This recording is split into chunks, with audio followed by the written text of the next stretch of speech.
Salom, hurmatli tomoshabinlar. Keyingi pensiyangiz o'z vaqtida va to'g'ri kelishiga kafolat berishni istaysizmi? Bugungi videomiz aynan shu haqida.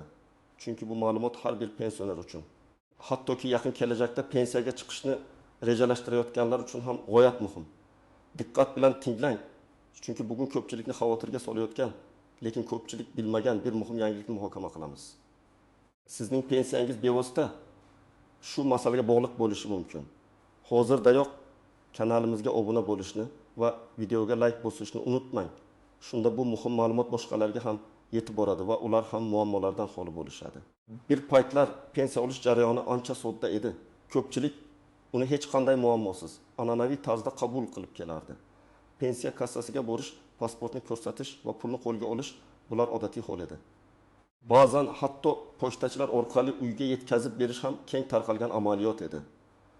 Biroq so'nggi paytlarda pensiya tizimida bir qator jiddiy o'zgarishlar yuz berdi. Bu o'zgarishlar bir tomondan tizimni shaffoflashtirish, korrupsiyaning oldini olish va samaradorligini oshirishga qaratilgan bo'lsa, ikkinchi tomondan ba'zi pensionerlar uchun, ayniqsa raqamli texnologiyalardan uncha xabardor bo'lmaganlar uchun qo'shimcha qiyinchiliklar tug'dirishi mumkin. Avvallari shaxsiy ma'lumotlar, ayniqsa pasport ma'lumotlari muntazam ravishda yangilanmas edi va bu ko'pincha muammolarga olib kelmasdi. Axir hujjatlar bir marta topshirilgach, uzoq yillar davomida amalda hech kim ularning dolzarbligini tekshirmasdi. Ammo endi vaziyat tubdan o'zgardi. Davlat idoralari pensiya to'lovlarini amalga oshirishda qat'iyroq qoidalar va tekshiruvlar joriy qildi. Eng katta o'zgarish shundaki, shaxsiy identifikatsiya raqami, ya'ni JSHSHR pasport ma'lumotlari, ism sharif va hatto tug'ilgan sana kabi asosiy shaxsiy ma'lumotlarning davlat ma'lumotlar bazalarida mutlaqo to'g'ri va dolzarb bo'lishi talab etilmoqda. Agarda sizning ma'lumotlaringiz elektron bazada noto'g'ri aks etgan bo'lsa yoki ular sizning amaldagi pasportingiz yoki boshqa hujjatlaringizdagi ma'lumotlarga mos kelmasa, bu keyingi pensiya to'lovini to'xtatib qo'yishi mumkin. Pensiya fondi va banklar orasidagi ma'lumot almashinuvi avtomatlashtirilgan bo'lib, har qanday nomuvofiqlik tizim tomonidan avtomatik ravishda bloklanadi. Bu sizning pensiyangiz bank kartangizga o'tkazilmasligiga yoki hatto naqd pulda olishda ham muammolarga duch kelishingizga olib keladi. Endi siz shaxsiy ma'lumotlaringizning davlat bazalaridagi to'g'riligini muntazam tekshirib turishingiz shart. Endi esa batafsil tahlilga o'tamiz. Kimlar aynan nimalarni bilishi kerak? Kimlar xavotirlanishi lozim va kimlar uchun bu masalada hech qanday tashvishga o'rin yo'q? Avvalo shuni bilishingiz kerakki, har bir fuqaroning JSHSHR raqami, pasport seriyasi va raqami, ism sharifi hamda tug'ilgan sanasi davlatning yagona elektron bazasida mavjud. Pensiya to'lovlari aynan shu ma'lumotlar asosida amalga oshiriladi. Agarda sizning amaldagi pasportingizdagi ma'lumotlar, masalan, ism sharifingizdagi bir harf, tug'ilgan sanangizdagi bir raqam yoki pasport seriya va raqamingizdagi kichik bir xatolik ham davlat bazasidagi ma'lumotlarga mos kelmasa, pensiya to'lovlari to'xtatiladi. Tizim avtomatik ravishda mos kelmaslikni aniqlab to'lovni rad etadi. Kimlar xavotirlanishi kerak? Yaqin vaqt ichida pasportini almashtirganlar, aytaylik, biometrik pasportdan ID kartaga o'tganlar yoki pasport muddati tugab yangisiga almashtirganlar. Ko'pincha fuqarolar yangi pasport olgach, bu ma'lumotlarni tegishli idoralarga, xususan pensiya jamg'armasiga yoki bankka o'z vaqtida taqdim etishni unutishadi. Misol Murodga 7 yoshda. U 2022 yilda o'zining biometrik pasportini ID kartaga almashtirdi. Biroq pensiya jamg'armasiga yangi ID karta ma'lumotlarini taqdim etmadi. Uning pensiyasi bank kartasiga muntazam o'tkazilib kelardi. 2023 yil sentyabr oyida uning pensiyasi kartasiga o'tkazilmadi. Bankka borganda unga pensiya jamg'armasidagi ma'lumotlar bazasida uning eski pasport raqami turgani, shu sababli ID karta ma'lumotlari bilan mos kelmasligi aniqlanib, to'lov bloklanganini aytishdi. Murod aka pensiya jamg'armasiga borib, ID karta ma'lumotlarni yangilagandan so'nggina pensiyasini qabul qila oldi. Ammo bu bir necha kunlik ovoragarchilik va stressga sabab bo'ldi. Ikki familiyasini, ismini yoki otasining ismini o'zgartirganlar, turmushga chiqish, ajrashish yoki boshqa sabablar bilan familiyasini o'zgartirgan ayollar bu ro'yxatda birinchi o'rinda turadi. Misol Dilfuza opa 65 yosh. U yoshligida turmushga chiqib familiyasini o'zgartirgan edi. Biroq 4 yil oldin pensiya jamg'armasiga topshirgan hujjatlarda qizlik familiyasi qayd etilgan bo'lishi mumkin. Hozirgi pasportida esa turmushga chiqqanidan keyingi familiyasi turibdi. Pensiya jamg'armasidagi dasturiy ta'minot uning qizlik familiyasini bankdagi hisob raqamdagi familiya bilan solishtirganda nomuvofiqlikni topib, to'lovni rad etdi. Pensiya to'xtatildi. Dilfuza opa hujjatlarni ko'tarib, pensiya jamg'armasiga borishiga to'g'ri keldi va familiyasining o'zgarishi haqidagi ma'lumotlarni taqdim etib, bazadagi ma'lumotlarni to'g'rilatdi. Bu jarayon taxminan bir hafta vaqt oldi. Uchun pensiya hujjatlaridagi ma'lumotlarda xatoliklar bo'lgan deb gumon qiluvchilar ba'zan dastlabki hujjatlarni rasmiylashtirishda mexanik xatolar yuz berishi mumkin. Masalan, ismda bir harf tushib qolgan bo'lishi yoki tug'ilgan sanada bir raqam noto'g'ri yozilgan bo'lishi mumkin. Misol, Aziz aka 7 yosh. Uning ismida Aziz bo'lishi kerak edi, lekin pensiya hujjatlarida Aziz o'rniga Azaz deb yozilgan. U yillar davomida bu xatolikka e'tibor bermagan. Chunki pensiya pochtachi orqali qo'liga naqd pulda kelardi. Ammo endi bank kartasiga o'tkazish tizimiga o'tilganda, bank tizimi Aziz akaning pasportidagi Aziz ismini pensiya fondidagi Azaz bilan solishtirib to'lovni amalga oshirmadi. Kichik bir harfning noto'g'ri yozilishi shunchalik jiddiy muammo tug'dirishini u xayoliga ham keltirmagan edi. 4. Pensiyasini bank kartasiga olishga o'tganlar yoki o'tmoqchi bo'lganlar.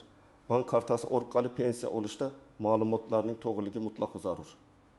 Banklar faqatgina shaxsiy ma'lumotlar to'liq mos kelgandagina pul o'tkazmalarini amalga oshiradi. 5 vafot etgan pensionerlarning oila a'zolari. Agar oila a'zosi vafot etgan bo'lsa va bu haqda pensiya jamg'armasiga o'z vaqtida hali ham davom etishi mumkin. Lekin davlat tomonidan muntazam tekshiruvlar natijasida bu holat aniqlanganda ortiqcha to'langan mablag'ni qaytarish talab qilinadi. Bu nafaqat noxush holat, balki huquqiy muammolarga ham olib kelishi mumkin. Misol, Sobir akaning onasi vafot etganiga 6 oy bo'lgan edi. Lekin u onasining pensiyasini bank kartasiga o'tkazilganini sezib, pensiya jamg'armasiga xabar bermadi.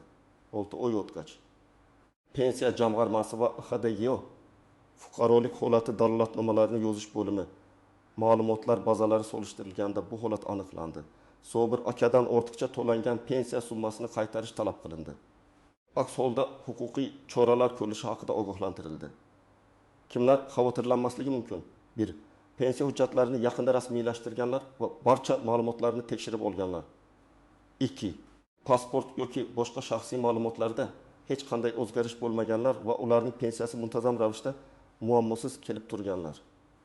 Pensiya jamg'armasining xodimlari tomonidan shaxsiy ma'lumotlari yangilanganligi tasdiqlanganlar. Shunga qaramay, har bir fuqaro o'zining shaxsiy ma'lumotlarini muntazam ravishda tekshirib turishi tavsiya etiladi. Oldini olish har doim davolashdan afzaldir. Endi esa ushbu qoidalardagi istisnolar, yashirin tuzoqlar va ko'pchilik bilmaydigan nozik jihatlar haqida gaplashamiz. Pensiya tizimi juda murakkab bo'lib, uning har bir detali sizning pensiya olish jarayoningizga ta'sir qilishi mumkin. 1000 raqamli savodxonlikdagi tafovut. Ko'pgina keksa yoshli fuqarolar internetdan yoki zamonaviy texnologiyalardan foydalanishga qiynaladilar. Ular o'z ma'lumotlarini onlayn tarzda tekshirish, elektron xizmatlardan foydalanish yoki tegishli idoralar bilan raqamli aloqa o'rnatish imkoniyatiga ega emaslar. Bu ularni axborotdan chetda qoldirishi va muammolarga tezroq duchor qilishi mumkin. Misol, Maryam buvi 80 yoshda. U hech qachon kompyuter yoki smartfon ishlatmagan. Uning o'g'li va kelini shaharda yashaydi va ishlari tufayli unga doimiy yordam berishga ulgurishmaydi. Maryam buvining pensiyasi kutilmaganda to'xtab qolganda u kimga murojaat qilishni bilmagan. Oxir-oqibat qo'shnisi yordamida o'g'liga xabar berilgan va u kelib pensiya jamg'armasidagi ma'lumotlarni tekshirganda buvining pasportidagi tug'ilgan sanada bir raqam noto'g'ri kiritilgani aniqlangan. Bu holatda ijtimoiy yordam va yaqinlarning yordami g'oyat muhim ahamiyat kasb etadi. 2. Ishonchnoma orqali pensiya olish. Agar pensiyani boshqa shaxs ishonchnoma asosida olsa, ishonchnomaning muddati va uning to'g'ri rasmiylashtirilganligi doimiy nazorat qilinishi kerak. Muddati o'tgan ishonchnoma pensiya to'lovini bloklashi mumkin. Shuningdek, ishonchnoma beruvchi yoki oluvchining shaxsiy ma'lumotlarida o'zgarish bo'lsa, bu ishonchnomaning haqiqiyligiga ta'sir qiladi. Misol, Fotima buvi 5 yosh. Uning sog'lig'i sababli pensiyasini nabirasi Dilshod ishonchnoma asosida olardi. Ishonchnoma 1 yil muddatga berilgan edi va Dilshod uning muddati tugashiga 1 oy qolganda yangilashni unutdi. Keyingi oyda pensiya to'lamagach muammo aniqlandi. Yangi ishonchnoma rasmiylashtirish uchun ancha vaqt va resurs sarflashga to'g'ri keldi. Bu esa bu uchun noqulaylik tug'dirdi. 3. Bank hisob raqamlaridagi o'zgarishlar. Banklar o'z tizimlarini yangilashi. Bank kartalari muddati tugashi yoki hisob raqamlari texnik sabablarga ko'ra yopilishi mumkin. Agar sizning pensiya ma'lumotlaringizda eski bank hisob raqami yoki eskirgan karta ma'lumotlari qolib ketsa, pul o'tmaydi. Bank kartasining muddati tugashiga yaqin bo'lganda, albatta uni yangilab bu haqda pensiya jamg'armasiga xabar berish kerak. Misol, Jamol amaki 75 yosh. Uning pensiya kartasi muddati tugadi va bank uni yangisiga almashtirdi. Ammo Jamol amaki bu haqda pensiya jamg'armasiga xabar berishni unutdi. Natijada pensiya jamg'armasi pulni eski karta raqamiga yuborgan, ammo bank tizimi bu to'lovni qabul qilmagan. Jamol amakiga bankka borib, pensiya jamg'armasiga yangi karta raqamini taqdim etish kerakligi tushuntirildi. Bu holat ham pensiya olishda kechikishga sabab bo'ldi. 4. Chegara o'rtada yashovchi pensionerlar. Agar siz xorijda yashasangiz, lekin O'zbekiston pensiyasini olsangiz, ma'lumotlaringizning dolzarbligini ta'minlash yanada murakkablashadi.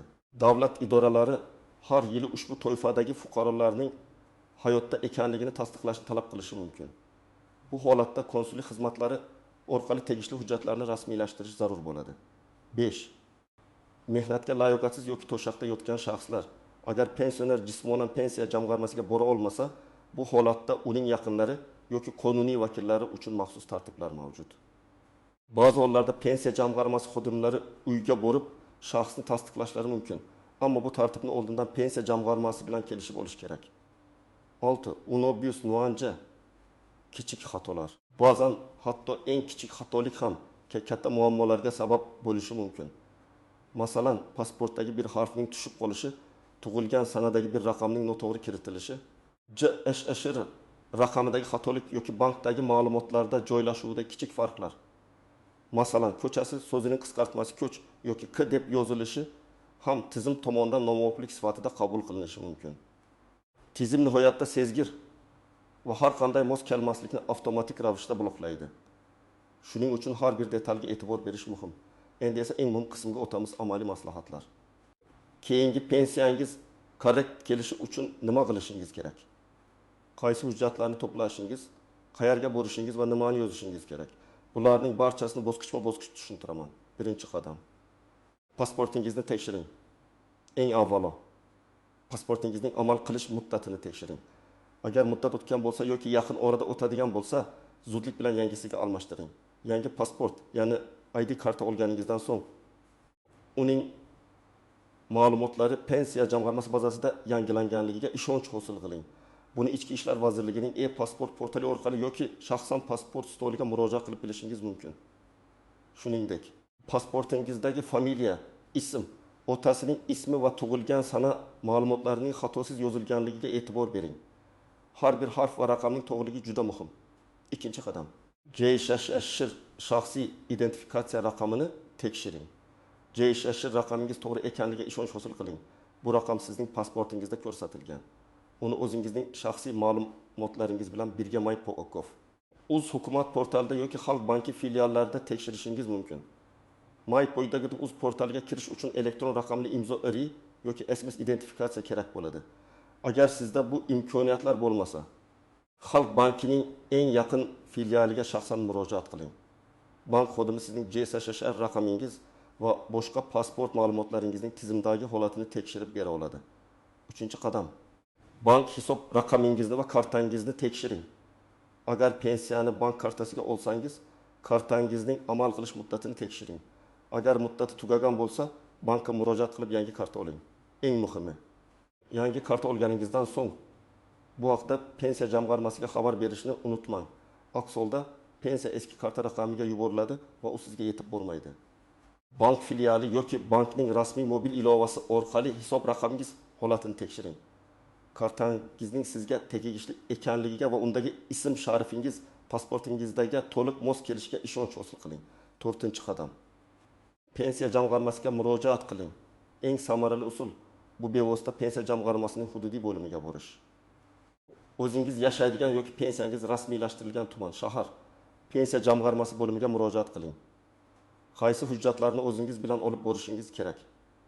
1. Amaldagi pasportingiz, ID karta.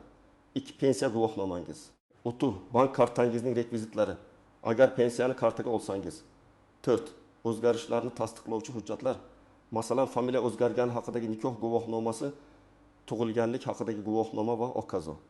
Nima qilish kerak? Pensiya jamg'armasi xodimiga murojaat qilib, o'z shaxsiy ma'lumotlaringizning davlat bazasidagi dolzarbligi va to'g'riligini tekshirishni so'rang. Agar ma'lumotlarda xatolik yoki nomuvofiqlik aniqlansa, xatolikni tuzatish yoki ma'lumotlarni yangilash bo'yicha ariza yozishingiz kerak bo'ladi. Arizada nima yozish kerak? Arizaning sarlavhasida pensiya jamg'armasining hududiy bo'limi nomi va rahbarining ismi ko'rsatiladi. Keyin o'zingizning familiyangiz, ismingiz, otasining ismingiz, yashash manzilingiz va aloqa telefon raqamingizni yozasiz. Ariza matni taxminan quyidagicha bo'lishi mumkin. Men, familiya, ism, otasining ismi. Tug'ilgan sanamda tug'ilganman. Pasportim seriya va raqami kim tomonidan va qachon berilgan. Men pensiya turi, masalan, yoshga doir pensiyasini olaman. Pensiya to'lovlarimning uzluksiz va to'g'ri amalga oshirilishi uchun o'z shaxsiy ma'lumotlarimning davlat bazasidagi holini tekshirishni va zarur bo'lsa, ularni amaldagi hujjatlarimga muvofiq yangilashni yoki tuzatishni so'rayman. Xususan, mening pasport ma'lumotlarim, familiyam tug'ilgan sanamda o'zgarish, xatolik bo'lishi mumkinligidan xavotirdaman. Mazkur arizaga ilova qilinadi. Pasportim nusxasi, pensiya guvohnomam nusxasi, boshqa tasdiqlovchi hujjatlar nusxalari. Ariza oxiriga sana va imzo qo'ying. 5-qadam mybank.uz portali orqali tekshirish imkoniyati bo'lganlar uchun. Agar sizda elektron raqamli imzo mavjud Bank.gov. Uz yagona interaktiv davlat xizmatlari portaliga kirib, pensiya ta'minoti bo'limini tanlang. U yerda siz o'zingizning pensiya hisobingiz, shaxsiy ma'lumotlaringiz va to'lovlar tarixingizni tekshirishingiz mumkin. Bu usul vaqtni tejaydi va pensiya jamg'armasiga shaxsan borishga hojat qoldirmaydi. Lekin agarda ma'lumotlarda xatolik topilsa, baribir jismoniy murojaat talab qilinishi mumkin. 6-qadam mahalla qo'mitalarining roli. Ba'zi hollarda, ayniqsa keksa yoshli fuqarolar uchun mahalla qo'mitasi yordam bera oladi. Mahalla raisiga yoki faollariga murojaat qilib, ulardan pensiya jamg'armasi bilan bog'lanishda yoki hujjatlarni to'plashda amaliy yordam so'rashingiz mumkin. Mahalla mutasaddilari ko'pincha bu jarayonlarni yaxshi bilishadi va sizga yo'nalish berishlari mumkin. Shunday qilib, hurmatli do'stlar, pensiyangizni muammosiz olish uchun shaxsiy ma'lumotlaringizning dolzarbligi va to'g'riligini doimiy ravishda tekshirib turish g'oyat muhim. Bu oddiy qadamlar sizni ko'plab bosh og'riqlar, uzoq kutishlar va stress vaziyatlardan qutqaradi. Unutmang, davlat tizimlari takomillashib bormoqda va biz ham unga moslashishimiz, o'zimizning raqamli savodxonligimizni oshirishimiz kerak. Kimdir bunga yordam berishi mumkin bo'lsa, albatta ulardan yordam so'rashdan tortinmang. Sizning harakatlaringiz pensiyangizning o'z vaqtida va to'g'ri kelishini ta'minlaydi. Savollaringiz bormi? Siz qanday muammolarga duch kelgansiz yoki bu borada qanday tajribaga egasiz? Fikringizni sharhlarda yozib qoldiring. Bu boshqa tomoshabinlar uchun ham foydali bo'lishi mumkin. Videomiz foydali bo'lgan bo'lsa, albatta like bosing va kanalimizga obuna bo'ling. Toki bunday muhim ma'lumotlar hammaga yetib borsin va hech kim pensiya muammosi bilan yolg'iz qolmasin. E'tiboringiz uchun rahmat va keyingi videolarda ko'rishguncha xayr.